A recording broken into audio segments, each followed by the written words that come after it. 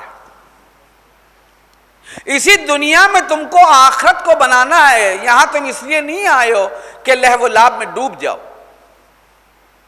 اس دنیا میں تم اس لیے نہیں آئے ہو کہ تم صرف اپنے لیے زندگی جیو اور اپنے پڑوسی اور یتامى و مساکین و بیواؤں کو تم بھول جاؤ،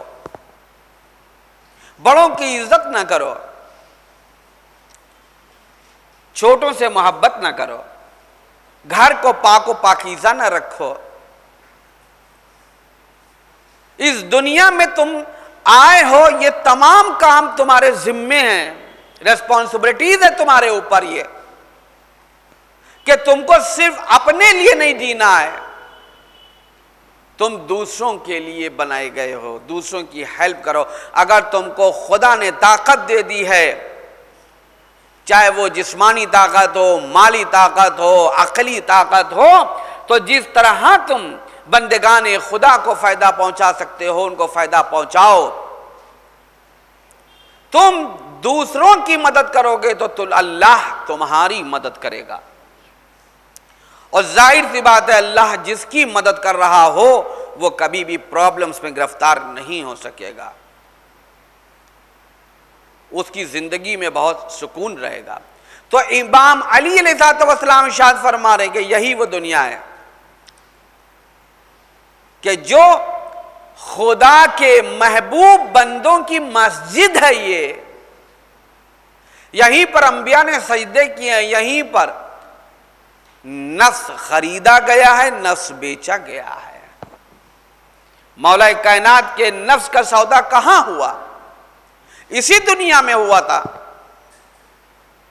یعنی کتنی عظیم جگہ بن گئی ہے کہ جہاں امام علی اپنے نفس کا سودا کر رہے ہیں۔ دنیا بری نہیں ہے، اللہ نے جس چیز کو خلق کیا ہے اس کے پیچھے کوئی نہ کوئی کوز ہے، کوئی نہ کوئی وجہ ہے، اور یہ دنیا اللہ نے اچھی بنائی ہے، لیکن ہم نے جس طریقے سے اس دنیا کو ایڈاپٹ کیا ہے وہ طریقہ ہمارا غلط ہے، اور اس دنیا سے جو کچھ ہم نے لیا ہے اس چیز کو لینے کا جو ہمارا تصور ہے وہ غلط ہے۔ ہم جب اس دنیا کے لہو و لعب میں الجھ جاتے ہیں اور اس دنیا سے بہت کچھ چاہتے ہیں تو یہ سوچ لیتے ہیں، ہمارے دماغ سے یہ چیز ختم ہو جاتی ہے کہ ہمارا یہ جو سفر ہے وہ وقتی سفر ہے، دنیا کا سفر وقتی سفر ہے۔ اگر آپ کو یہ معلوم ہو جائے کہ اس راہ سے مت جانا، اس راہ پر خطرہ ہے، تو آپ اس راہ کو چھوڑ دیتے ہیں کہ نہیں ہم اس راہ سے نہیں جائیں گے۔ اگر ٹرین ایک راہ سے گزر رہی ہے، معلوم ہے کہ آگے پٹری جو ہے وہ ٹوٹ گئی ہے، تو پھر یا تو اس کو دوسرا راستہ اختیار کرنا پڑتا ہے یا پھر وہ ٹرین ڈیلے ہوتی ہے۔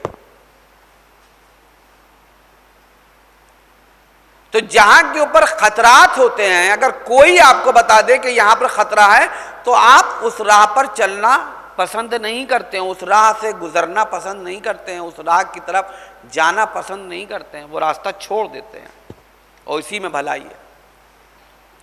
1,24,000 انبیاء آئے اس سرزمین کے اوپر، پھر اوصیاء، پھر اولیاء، پھر شہداء، پھر صالحین، ائمہ، علماء۔ انہوں نے ہم کو کیا سمجھایا؟ دیکھو یہ راستہ جو ہے اس راستے پر خطرہ ہے، یہ راستہ وہ ہے کہ جو پرسکون راستہ ہے۔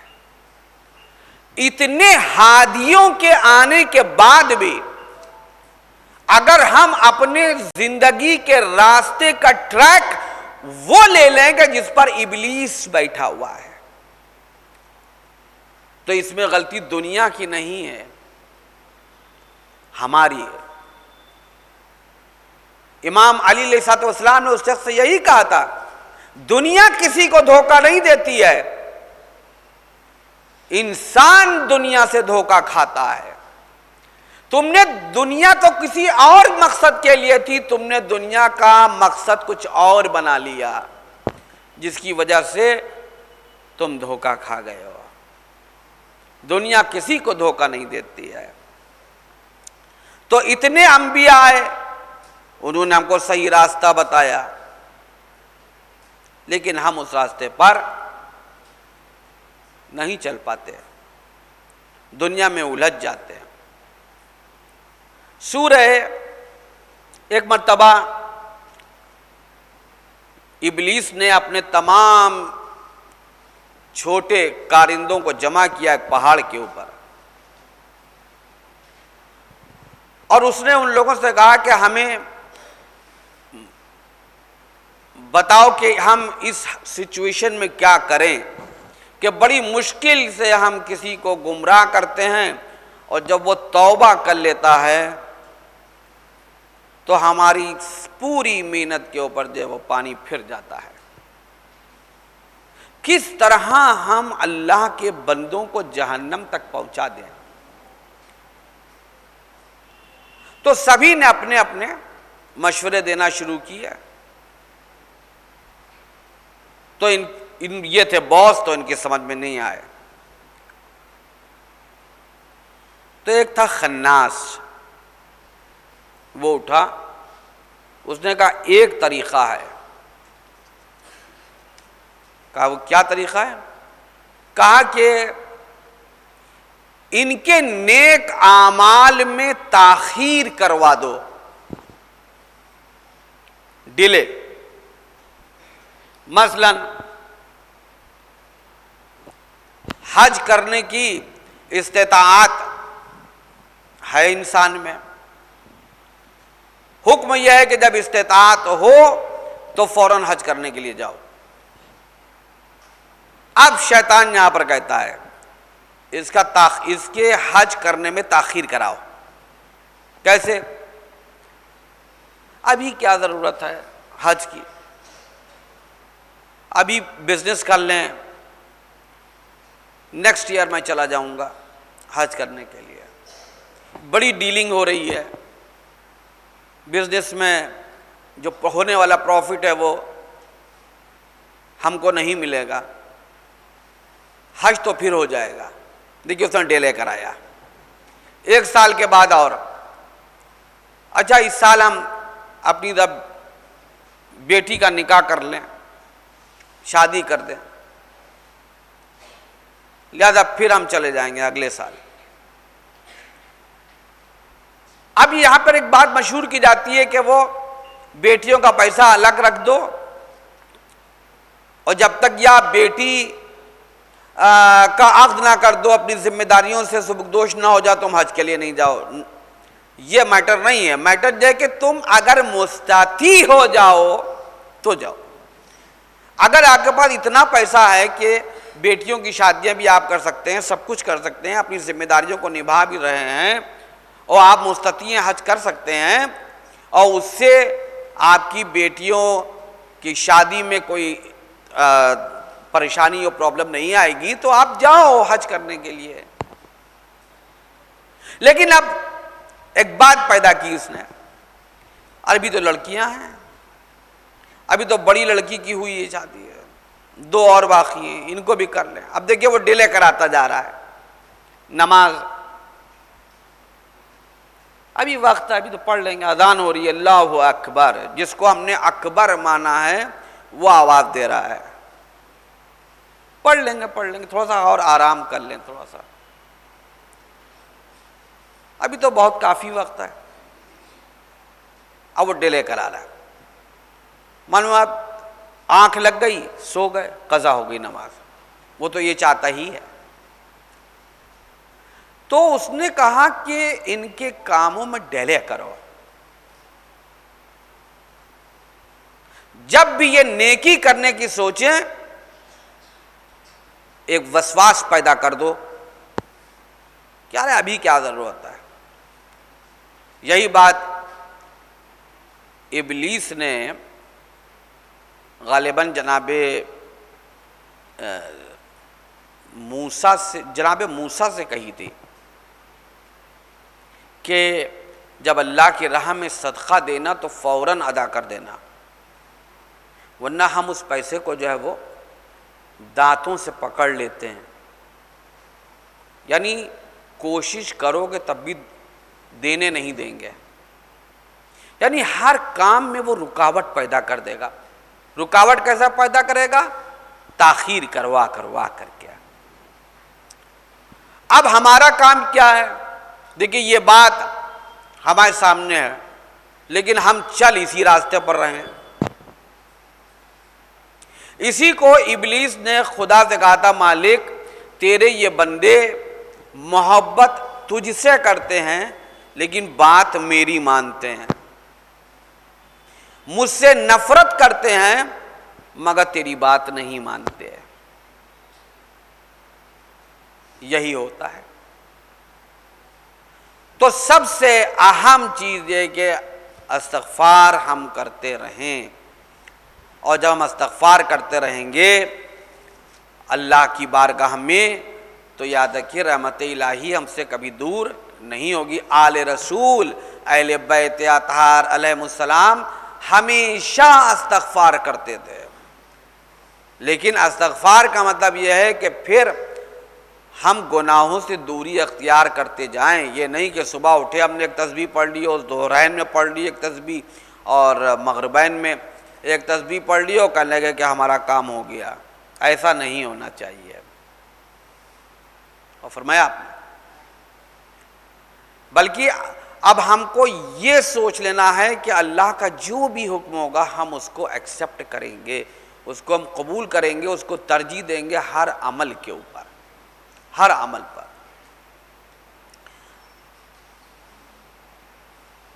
اب مجھے یاد نہیں پڑ رہا ہے کہ میں نے یہ واقعہ آپ لوگوں کے سامنے بیان کیا کہ نہیں بیان کیا کہ اللہ کے حکم کی فوری اطاعت کے فائدے کیا ہیں. اس پر ایک واقعہ سن لیجئے پھر میں بات کو تمام کرتا ہوں. کہ ایک خاتون تھی اور ادھر آواز آتی تھی اللہ اکبر اور وہ یہ کہتی بھی کھڑی ہو جاتی تھی. قرآن کریم کی آیت کا ترجمہ یہ ہے کہ پروردگار میں نے تیری اطاعت میں تاجیل کی ہے، جلدی کی ہے. اور وہ فوراً مصلی پر آ کر کے نماز پڑھنے لگتی تھی. سارے کام چھوڑ دیتی تھی وہ، سارے کام. تو اس کے شوہر نے ایک دن اس سے کہا کہ ایک ڈیلیشیس ڈش بنانے کے لیے کہا. اور وہ ڈش جو تھی وہ تھوڑی تاخیر سے بنتی تھی، مطلب تھوڑا سا ٹائم ٹیکنگ تھی وہ. مثلا مان لیجئے کہ اس نے کہا کہ بھئی سیکھیں آج بنانا کباب بنانا. تو اس نے کہا ٹھیک ہے. اطاعت گزار وہ اللہ کی تھی، تو جب اللہ کی اطاعت گزار تھی تو شوہر کی بھی تھی. تو وہ سیخیں بنا رہی تھی اور اس کا شوہر جو تھا وہ دفتر گیا ہوا تھا. مثلا مان لیجئے میں ایک ایگزامپل دے رہا ہوں کہ 10 اس کو بنانا تھی، 6 بنی تھی کہ اور 4 اس کو فرائی کرنا رہ گیا تھا، نہیں روسٹ کرنا رہ گیا تھا. تو ادھر اللہ اکبر کی صدا بلند ہوئی اور ادھر وہ مصلی پر کھڑی ہو گئی یہ کہتے ہوئے کہ پروردگارا میں نے تیری اطاعت میں تاجیل کی ہے، جلدی کی ہے. اور مصلی پر آ کر نماز پڑھنا شروع کر دیتی ہے. وہ نماز پڑھ رہی ہوتی ہے کہ اس کا شوہر آتا ہے. اس نے دیکھا کہ ارے 6 تو تیار ہیں اور 4 رہ گئی ہیں اور یہ نماز پڑھ رہی ہے. اب اس کے ذہن میں دیکھیے آیا، اس نے اپنی عقل سے سوچنا شروع کیا کہا کہ اگر یہ 4 بھی بنا لیتی اور اس کو روسٹ کر لیتی اس کے بعد نماز پڑھ لیتی تو کیا فرق پڑتا، کیا رہ جاتا؟ یہ بھی 4 بنا لیتی، اس کو چھوڑ کیوں دیا؟ ابھی تو نماز میں بڑا وقت تھا نا۔ اب ان کو تھوڑا سا کچھ غصہ سا آ گیا اس بات کو لے کر، اور وہ منتظر ہو گئے کہ ان کی نماز تمام ہو تو میں اس بات کو کہوں کہ اتنی بھی کیا جلدی تھی، کچھ دیر رک کر کے نماز پڑھ لیتی، کون سا وقت نکلا جا رہا تھا۔ یہی سب ہمارے گھروں میں بھی ہوتا ہے۔ وہ نماز پڑھ کر کے حالت سجدہ میں گئی، اب وہ نہ سر اب اٹھا رہی ہے نہ جب اٹھاتی ہے۔ جب کافی تاخیر ہو گئی تو انہوں نے کاندھے پر ہاتھ رکھا تو وہ زمین پر گر گئی، یعنی لڑھک گئی، ختم ہو چکی تھی، وہ اس دنیا میں نہیں تھی، ڈیتھ ہو گئی، ایکسپائر ہو گئی۔ وہ دیکھا آپ نے اللہ کی اطاعت کا نتیجہ، اور وہ اپنی عقل کی بنیاد کے اوپر کیا سوچ رہا تھا، اور اس نے اپنے معاملات کو اور اپنی عقل کو جو تھا وہ خدا کے حوالے کر رکھا تھا کہ خدا کے فرمودات کی روشنی میں وہ اپنے عقل کو رن کر رہی تھی۔ اگر مان لیجئے کہ وہ کچھ دیر بعد نماز کے لیے کھڑی ہوتی تو اس کا تو وقت موت معین تھا، تو اس کی موت کہاں پر آتی؟ کچن میں آتی۔ لیکن جب فوری طور کے اوپر وہ اطاعت الہی کے لیے کھڑی ہو گئی، مصلی پر آئی اور حالت سجدہ میں اس کی موت واقع ہوئی ہے، اور سجدہ جو ہے وہ نماز کی معراج کا نام ہے۔ تو کہاں موت آئی؟ معراج پر، یعنی حالت سجدہ میں جو نماز کی معراج ہے وہ معراج مل گئی اس بندی کو، تو اس نے فوری طور کے اوپر اللہ کے حکم کا وہ احترام کرتی تھی، فوری احترام کرتی تھی، فوراً۔ ہم لوگ یہ کام نہیں کر پاتے ہیں، ہم سوچتے ہیں کہ ابھی یہ کام ہو جائے، پھر یہ ہو جائے، پھر یہ ہو جائے، حج کر لیں گے، ابھی نماز میں وقت ہے، کیا پتہ کس وقت موت آ جائے۔ ہم سیریل دیکھا کرتے ہیں لیٹ نائٹ تک، اگر مان لیجئے کہ اس حالت میں ہم کو موت آ جائے تو ہم اپنے خدا کو کیا شکل دکھلائیں گے؟ کس حال میں فرشتوں تم اس کو لے کر کے آئے ہو؟ سیریل دیکھ رہی تھی، اور کوئی بندی اگر نماز شب پڑھ رہی ہے یا استغفار کر رہی ہے، ذکر الہی کر رہی ہے، اور اس حال میں اس کو موت آ گئی تو پھر اس کی معراج ہو گئی۔ معبود، یہ بندی تیرے ذکر میں مشغول تھی ہے، یہ بندہ تیرا مشغول تھا عبادت الہی میں، لہذا تو اس کو بخش دے۔ فرشتے بھی اس کے لیے دعا کرتے ہیں۔ بس یاد رکھیے، ہم کو اللہ کا، رسول کا، امام علی علیہ السلام کا احترام اپنے ذہن میں رکھنا ہے، اور ان کے فرمودات اور ان کے ارشادات کو ہمیں دل سے اپنی زندگی میں اپنا لینا ہے، اگر ہم چاہتے کہ ہماری دنیا اور ہماری آخرت دونوں بہتر ہو۔ وآخر دعوانا الحمدللہ رب العالمین۔ والسلام سے وہ روایت ہے اسحاق کندی کی نا، کہ وہ جو نقائص قرآن کو لکھ رہا تھا اسحاق کندی، تو امام جعفر صادق علیہ السلام نے اسحاق کندی کا ایک شاگرد تھا، اس کو بلا کر کے کہا تھا کہ جب تم اس کے قریب ہو جانا تو اس سے یہ کہنا کہ کیا ضروری ہے کہ قرآن کریم کے جس آیت کا مفہوم تم لے رہے ہو وہی اس کتاب کے بھیجنے والے نے بھی اس کا مفہوم لیا ہو۔ امام جعفر صادق علیہ السلام سے روایت ہے یہ۔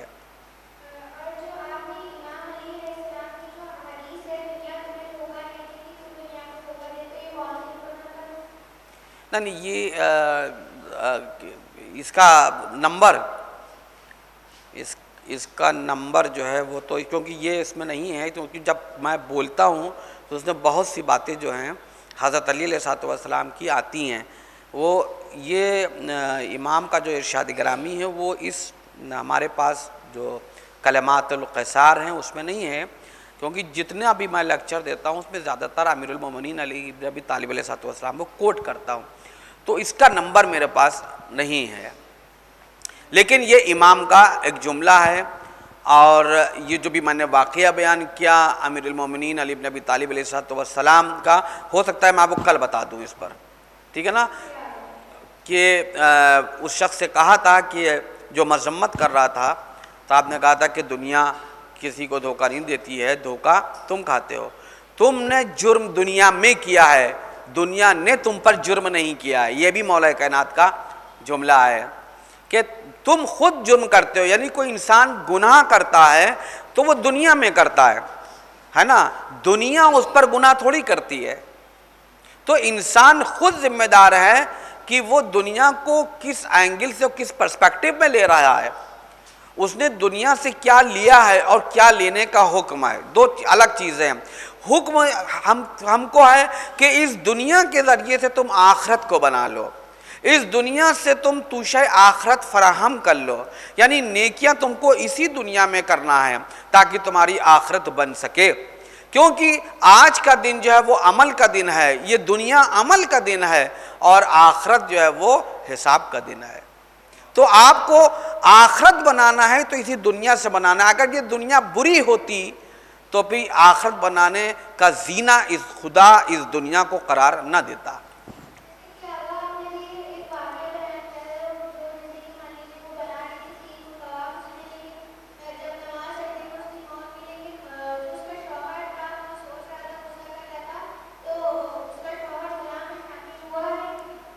نہیں وہ گناہ میں تو نہیں، مطلب یہ تو عام بات ہوتی ہے کہ مطلب یہ سوچ کی بات ہوتی ہے کہ مطلب 6 بن گئی تھی، مطلب جیسے کہ 4، وہ میں نے اگزامپل کے طور کے اوپر آپ کو سیخ کے کباب بتائیں تاکہ آپ لوگ سمجھ لیں کہ مطلب کوئی ڈش تھی اس کو بنانے کے لیے کہا تھا، لیکن یہ تو ایک نفسیاتی بات ہے کہ آدمی جو ہے کبھی کبھی نہیں سوچتا کہ یہ نماز کو امپورٹنس ہمیں دینا، وہ اپنے عقل کو لگانے لگتا ہے کہ بھئی اگر یہ کام کر لیا ہو تو اس کو کرنے کے بعد یہ کام کر لیتے تو کیا فرق پڑ جاتا۔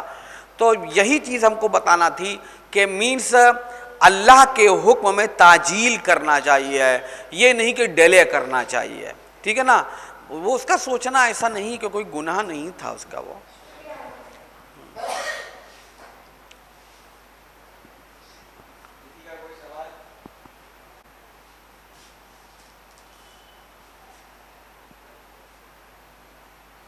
دیکھیے یہ تو بات میں نے ابھی عرض کی تھی کہ دنیا جو ہے اس کی مذمت بہت کی گئی ہے، لیکن کیا دنیا اگر مذمت کے ہی قابل ہے تو بھی اللہ نے خلق کیوں کی ہے؟ بات ابھی میں نے شاید آپ سمجھ نہیں پائے کہ دنیا کو ہمارا لینے کا جو اینگل ہے وہ غلط ہے، جو ہمارا نظریہ ہے وہ نظریہ غلط ہے، ہم دنیا سے لہو و لعب کو لے لیتے ہیں، ہم دنیا سے عبرت نہیں لیتے، ہم دنیا سے نصیحت نہیں لیتے، ہم دنیا سے توشہ آخرت فراہم نہیں کرتے، ہم دنیا جو کہ محبوبان خدا کی مسجد ہے جس کو دنیا کہا گیا ہے کہ جس کو انبیاء نے اولیاء نے اوصیاء نے یہیں سجدے کیے، یہیں نفس علی بھی کہا ہے، تو ہم ان چیزوں کو نہیں لیتے جو نیکیاں، اسی دنیا میں نیکیاں بھی ہیں، اسی دنیا میں برائیاں بھی ہیں، اسی دنیا میں موسیٰ بھی ہیں، اسی دنیا میں فرعون بھی تھا، اسی دنیا میں ابراہیم بھی تھے، اسی دنیا میں نمرود بھی تھا، اسی دنیا میں رسول بھی تھے، اسی دنیا میں ابو سفیان و ابو جہل بھی تھا. لیکن سوال یہ ہے کہ ہم نے کس سے کیا لیا ہے؟ ہم نے رسول سے لیا ہے کہ ہم نے ابو جہل سے لیا ہے؟ ہم نے نمرود سے لیا ہے کہ ہم نے ابراہیم سے لیا ہے؟ ہم نے جناب موسیٰ سے لیا ہے کہ ہم نے فرعون سے لیا ہے؟ ہم کس راستے کی طرف جا رہے ہیں؟ تو ہم کس سے کیا لے رہے ہیں؟ دنیا میں دونوں چیزیں موجود ہیں. ہم برائی کو اخذ کر رہے ہیں کہ ہم دنیا سے اچھائی کو لے رہے ہیں. یہ تو ہمارے اوپر ڈیپینڈ کرے گا کہ ہم دنیا سے کیا لینا چاہتے ہیں. جو آپ دنیا سے لوگے اسی کا ایفیکٹ آپ کی لائف کے اوپر ہوگا، اسی سے آپ کی یہ دنیا بھی بنے گی، اسی سے آپ کا لائف پر ایفیکٹ آخرت میں بھی ہوگا. یعنی جو کچھ بھی آپ دنیا سے لوگے اس کا ایفیکٹ اس دنیا میں اور آخرت میں ویسا ہی ہوگا جو ایسا آپ نے اس دنیا سے لیا ہے. ٹھیک ہے نا؟ ہمارا دیکھنے کا ہمارا جو ویو ہے وہ غلط ہو جاتا ہے. اگر ہم اہل بیت اطہار اور انبیاء اکرام کے ویوز کے اوپر چلیں اور ان کے راستے پر چلیں تو کبھی بھی ہمارا ٹریک غلط نہیں ہوگا. ہمیں جو چیزیں بھی حاصل ہوں گی وہ اس دنیا سے اچھی حاصل ہوں گی، جس سے ہماری دنیا اور آخرت دونوں بن جائے گی. کلیئر ہے نا بات؟ جس کا بھی کوشچن تھا اس کی بات کلیئر ہو گئی؟ کلیئر ہے؟ یہ کوشچن کس کا تھا؟ یہ آپ کا. کلیئر ہو گئی بات آپ کی؟ کلیئر ہے نا؟ اوکے.